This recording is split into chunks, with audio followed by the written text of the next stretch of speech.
Hello, this is Merlin and welcome to my channel. Hit that like, hit that subscribe button, hit the bell icon, hit everything, man. Because we're going to be talking about the strongest well, not strongest PvP unit, but the strongest characters. I'm using the Ultima site. It's a JP site. But first, let's shout out Shuffy for making this amazing thumbnail. Check out his Twitter down below in the description. He makes amazing thumbnails. Hit that man up. Get them followers up. Well, we're gonna be talking about the strongest characters using this JP site. They got a little tier list, whatever. They even do speculation sometimes for newer characters. Like they speculated Gloxina's gonna probably be either B or A on the tier list. They already did it for Zeldron. Zeldron's S tier and Zeratus is A tier. I guess it's mostly based. I would say Zeratus is like mostly based on his usability for DM boss. That's why he's A tier. Cause I don't think I've seen that man ever in PvP or even in PvE content. Well, maybe it's good for PvE content for farming. I think he got like double AoE, and then they even got the top 10 rankings.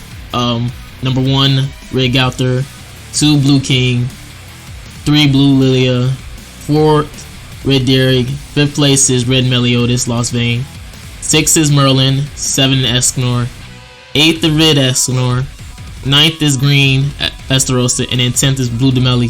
So I'm just gonna be discussing SS and S tier ranking for this site, because going through all these characters is gonna be pretty annoying. So I'm just gonna do the top ones, the most important ones, and why they SS or S. Red Gauther is SS because he just makes everything look good. He's very high usability in PvE and sometimes even PvP most of the time for content. He ranks up. He's the only rank up unit, so that's why he has so much usability, honestly. And then Blue King, he's SS because he's an amazing kit while also having a Petrify and also having a Stronghold. His kit and his Stronghold and his passive is good too. Don't get me wrong, his passive is super strong too. So that's why he's an SS. He's one of the best free to play units. Well, can you say he's free to play? Yeah, you can. You get him for free. So yeah, just work on him. And also Blue Lilia. Blue Lilia just makes the team just super strong with her passive, while also having an AoE takeaway gauge while also healing. She heals very strong if you have like a lot of her costumes. And then you have Red Derrick. Red Derrick, just amazing guild boss, just going for high nuke damage and guild boss. And also in PvP, she's very disgusting. All you have to do is have her pair with Red Gauther, and she's gonna have her rank up because her blue buff card, it also gives a dodge on silver and gold. Imagine a dodge card, so she's not gonna take no damage, no anything while having that dodge card, unless you removing her buffs or taking an ult. That's the only time you're gonna hit her, since she uses a dodge card, and she gets the attack up like every time she uses a skill card. So that's pretty disgusting. You got Lost Vein Meliodas, SS. He just super good in PvP, super good, and I guess you're able to use him for PvE content, since he can easily get gold cards. It's pretty good for Training Cave too, since he can get gold cards pretty easily and just destroy teams. And also he has a strong ult if you have a max dupe, or at least have high dupes for him. Then you got Green Merlin. Green Merlin is surprisingly SS, but you can see why she's SS, because she also gives shield. And a lot of JP players have figured out that it's better to have like UR hype defense. She don't really need all that attack or her shield when you pair her with Lost Vein Meliodas. So they just go for her, and she's also high usability too, since ult team is very common. It's like the most common thing you'll ever see. Her or Merlin, either she's gonna be a sub or she's gonna be in the front. Super common. Then you got Green Escanor, who's SS. What can I say? Escanor can get freaking his ult quickly and also remove buffs. Two disgusting things while also having high stats. It's pretty amazing kit. He does a lot of damage. Even if he's hype defense, he does a lot of damage. And he can build up his ult, so of course he's gonna be SS, especially since his ult can nuke you. And then you have S tier, where you have Red Escanor S tier. The problem with Red Escanor, why he's not SS along with Green Escanor, is because he can be attacked so easily, and some people might think that he's way better paired up with Arthur. Like, you can use him without Arthur, you can use him with Red Escanor or Penteam. He still does it pretty well.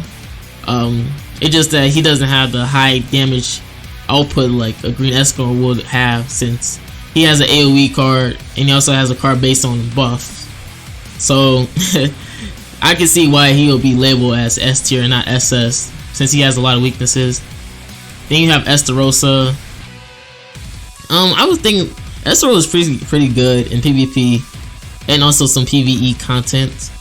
I guess the weakness with Estarossa is he can backfire versus your own team, especially if you don't have a king to cleanse.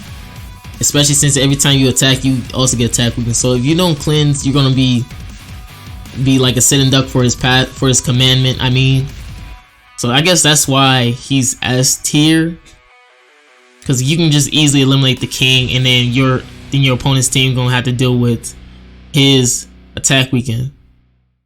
Then you got Blue Mele. Blue Mele is S tier because paired up with Lilia, he does some disgusting damage.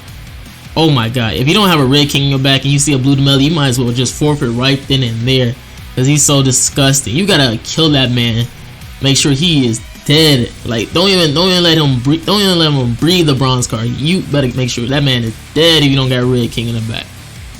That's how good he is. But without Lilia, he does okay damage. Still a lot of damage, of course. Then you have Valenti. Valenti is very good at countering his pen teams. That's why she has so good high usage rate sometimes.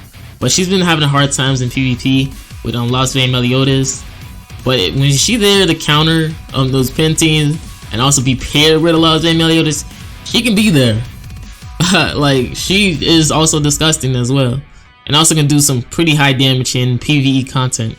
There's an Oaken nuke once you have like your enemy has buffs.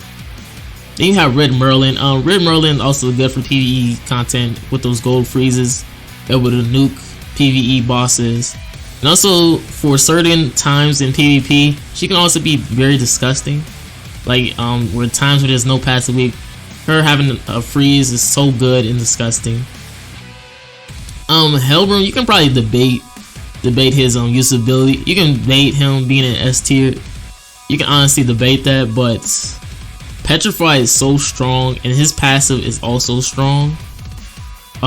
It's kind of hard to debate him out of S tier, since he can just probably bop any of these characters that's on A tier pretty easily, especially since he has a ult gauge that takes. He can take away ult gauge. Also has an ult that can remove buffs, and also has a Petrify with a strong passive. That's a kit that's pretty good. Then you have Red King. What can I say? Red King does okay damage. He's just a hype defense unit for a sub slot. He has high usability if you don't want to get destroyed by Blue Mele teams. So if you don't have him in your back, you probably gonna get destroyed by a Blue Mele team pretty easily. Most Blue Mele teams have Red King in the back, so they don't get destroyed by other Blue Mele teams. It'd be pretty funny. You got Green Dairy. Green Dairy is so good in PvP. so good in PvP. Like, her passive is so disgusting. Like, for her passive, you wanna know what she does? Like, she stops your enemies from getting engaged from moving cards. That shuts down a lot of these ult teams pretty easily, while you able to move cards to gain ult gauge. She shuts down ult teams pretty easily with that one passive. Yeah, obviously you can have those times where you have Rig out there paired up with a unit that can also get gauge up pretty fast. Yeah, you have those times, but guess what? She can also take away gauge. Too. So not only you just you're stopping your opponent from getting ult pretty fast by them just moving card, but you're also able to take their gauge. That is a pretty solid kit. A lot of these Lost Vein Meliodas teams use her, usually paired with probably Blue King or Green Diane, depending on how toxic they want to be, or even Green Fraudulent. Well, they probably replace her for Green Fraudulent, but you know what I'm saying. She's pretty toxic. Then you have Green Monspeed. Mon speed takes a lot to do to build, but he has potential. We kind of get into the moment where you have like potential units like green Mon speed. If you have like or have like ignite unit paired up with him, he can just murder up a unit pretty easily. He just boom wipe one unit the first turn, and it'll probably do nothing for you the other turns, depending on your luck. So he's able to take out a unit pretty easily. His passive is super strong. He gets like increase, I think it's 100% increased damage to ignite unit. That is a pretty strong, and it also has a weaken attack. So you have a weakened attack plus increased 100% damage on an enemy unit. That is pretty disgusting. Then you have my boy Zeldron, the boy who can't crit, says other people. I have never missed an important crit using Zeldron. Obviously people don't have like max costume, so they stuck with like what 64% or 62 whatever of crit chance. It's pretty hard to crit with him if you have that low crit chance. But I crit pretty often with him.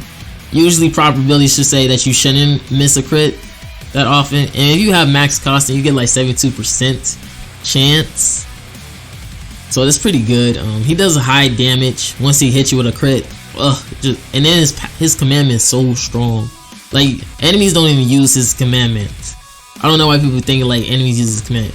They really don't, especially if you got him paired with a pen team like I do.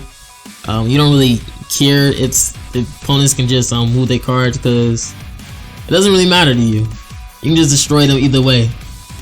Then you got Red Arthur. Red Arthur is super good in PvE content, so he has high usability in PvE. And also for PvP teams, you can also use them if you want to be cheesy with Red Eskin or Red Arthur team, or Red Mono for short. And then you have the fake SR Gil, and by fake I mean that man should be a SSR unit. How good this man is, having a 30% defense related stats in PvP is so good for new players. Man, this man should be SSR. He's better than most SR. Look at the bottom tier. Look at the bottom A to B. He is better than these units. He's S tier, better than these units. He also gets some attack buffs. You can get an attack buff, and also he has an AoE that does more damage when your opponent has buffs, so he can easily remove shields. Oh my god, this man is like he's SSR, man. I don't care what anybody says. If you talking about, don't even think about Red Gil. Red Gil is the only SSR Gil that we care about. But yeah, man, I just want to talk about SS to S. If y'all want me to talk about A characters or B characters, or why they're at the bottom, man, just comment down below, man. Give me 50 likes and I'll do it, man. I'll do it for 50 likes, man. Talk about A to B or C below, like yeah, C, D below. I'll do it. Give me 50 likes and I'll do it, man. But thank you guys for watching, man. This is Merlin and I'm out. Peace.